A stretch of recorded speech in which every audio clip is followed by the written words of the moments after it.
মেয়েদেরকে কেন এত মায়া দিয়ে ভগবান পৃথিবীতে পাঠিয়েছে? ছেলে হয়ে গেছে, সংসার হয়ে গেছে, তাও বাপের বাড়ির প্রতি মায়া কমে না। তো হাই এভরিওয়ান, গুড মর্নিং, কেমন আছো তোমরা সবাই? আশা করি সবাই অনেক ভালো আছো এবং সুস্থ আছো। তোমাদের আশীর্বাদ এবং ভালোবাসা আমরাও ভালো আছি। তোমরা তো জানো কিছুদিন হলো আমি বাপের বাড়ি থেকে এসেছি। তো কিছুদিন থাকার পর এখন বাড়িতে চলে এসেছি। বাড়িতে এসে তো মনটা খুবই খারাপ, কিছুই ভালো লাগছে না। এদিকে কাজকাম তো অনেক রয়েছে, কিন্তু কোনো কিছুই করতে মন চাচ্ছে না, শুধু কান্না পাচ্ছে। আমার বাড়ি থেকে 5 মিনিটও লাগে না যেতে, 2-3 মিনিট লাগে। তাও কেন জানি না এত খারাপ লাগছে। মানে বিয়ের পর এতদিন আমি কখনো থাকিনি। গিয়ে রাতটা থাকা হয় না, খুব যাই সকালে বিকেলে চলে এমনটা হয়। কিন্তু এবার গিয়েও 10-15 দিন থেকে আমার এত মন খারাপ হচ্ছে, বাড়ি এসে কোনো কাজ কাম করতে ইচ্ছা করছে না, আর শুধু কান্না করছে।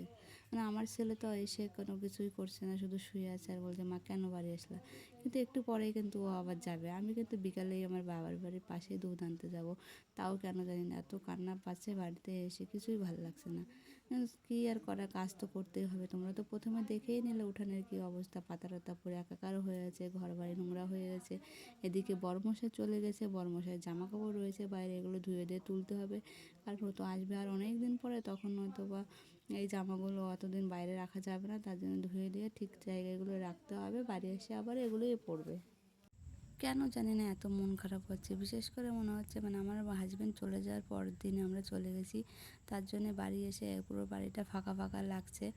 ও চলে যাওয়ার পরে যে কষ্টটা, ওটা আমি খুব একটা অনুভব করতে পারিনি, যেহেতু বাপের বাড়ি ছিলাম, ভাই ছিল, মা ছিল, তাই অতটাও বুঝতে পারিনি। এখন বাড়ি এসে বাড়িটা ফাঁকা ফাঁকা লাগছে, মার জন্য খারাপ লাগছে, তার জন্য সব মিলে মনটাও ভীষণই খারাপ। তো বাড়ি এসে দেখলাম সবজি টবজি কিছুই নেই, তার ঘরে ডাল ছিল, সয়াবিন ছিল, ওইগুলো কিছু একটা রান্না করব।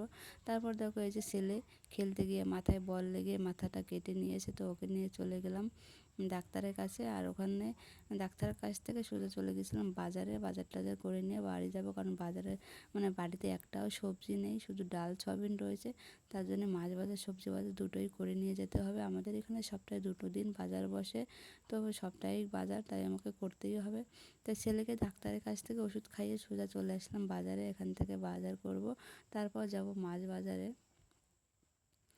বাজারটা করে নিয়ে তারপর যেতে হবে বাড়িতে। তো আমাদের বাড়ি থেকে বাজারটা নয় অনেকটাই দূর।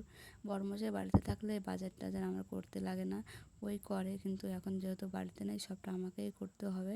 তাই দেখো মাছ বাজার চলে এসেছি। মাছ বাজারে এসে তো পুরো মাথাটা খারাপ হয়ে যায়, কোনো মাছই ভালো লাগে না। মানে সকালে বাজারে আসলে পরে একটু টাটকা মাছ পাওয়া যায়, তাছাড়া হাটের যে মাছগুলো হয় ওইগুলো না একদমই ভালো না। মানে কী মাছ নিতে কী মাছ নেবো বুঝেই উঠতে পারি না, কিন্তু কী আর করা, মাছ তো নিতেই হবে। তাই আমার ছেলে বড় মাছটা দেখে বলছে মা এটা নাও এটা নাও, মানে ও সবগুলো দেখাচ্ছে। তো ছেলের একটা স্কুলের ড্রেস বানাতে দেওয়া ছিল, যেহেতু এখন গরম, তাই একটা হাফ হাতা ড্রেস বানাতে দেওয়া ছিল। কিন্তু এসে দেখি দোকানদার নেই। বাজারে প্রথম যখন আসলাম তখন একবার আসলাম, দেখলাম কি নেই। তো বাজার থেকে নিয়ে আসলাম জাম। মানে অনেকদিন ধরে জাম খেতে ইচ্ছা করছিলো, কিন্তু পাচ্ছিলাম না। তো আজকে বাজারে গিয়ে দেখলাম তো এই কটা জাম মাত্র নিয়েছে 30 টাকা।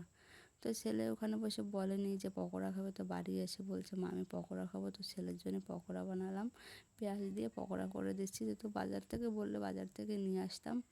তো আজকের এই ছোটো ব্লগটি তোমাদের কেমন লাগলো জানিও, ভালো লাগলে একটা লাইক করে দিও। তো ছেলে যেহেতু আবদার করেছে, তার জন্য ছেলের এমনিতেই মন খারাপ, আবার আবদারটা যদি না মিলে আরও হয়তো বা মন খারাপ হবে, তার জন্য ছেলের জন্য পকোড়া করে দিচ্ছি। তো আমার পকোড়া করা হয়ে গেছে, এখন ছেলেকে দেবো। আর তোমরাও সবাই ভালো থেকো, সুস্থ থেকো, আর এভাবে আমাদের ভালোবাসা দিও। ছেলে দেখো কী করছে। তো বাই, সবাই ভালো থেকো।